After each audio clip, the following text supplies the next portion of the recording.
Jackie Vincent. I'm in Comm 6120, and I found this quote helpful for this week's discussion. If there is a more important key to communication than finding common ground, I certainly can't think of it.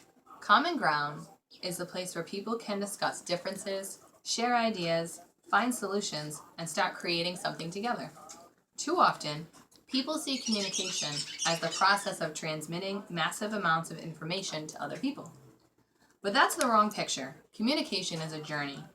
The more that people have in common, the better chance they have to take the journey together. So I just wanted to talk about Carson City this week. We have Carson City. It was an amusement park in the 1980s in Catskill, New York. I went there when I was like 3.5, 4 with my grandparents.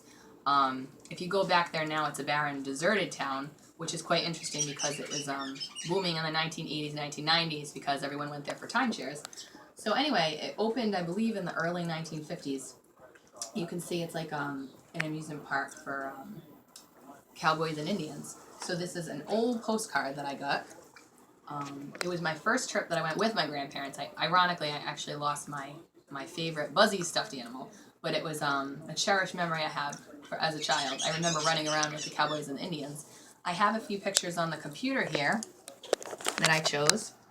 This is actually the original Carson City sign, which I can't believe was still standing when I came back many, many years later, because I believe the park closed in, I think, 1995, but when I went, it was like 80, 84. So it was neat that I was able to bring my son to see the Carson City sign. And I was also amazed that it was still standing. See, as you can see, the original structures. Actually, the bathroom is where I left my favorite stuffed animal, but it's still intact, even though no one lives there. It's just an old deserted ghost town. And here's some more shots of Carson City. And that's the trading post. I believe that's where the gift shop was. So that was neat.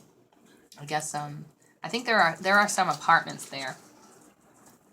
I'm interested in historical preservation in blighted communities. I was really amazed because we've been there twice so far that it's still standing and still intact. It's a shame that it closed though, because it was a really different type of attraction than they have nowadays.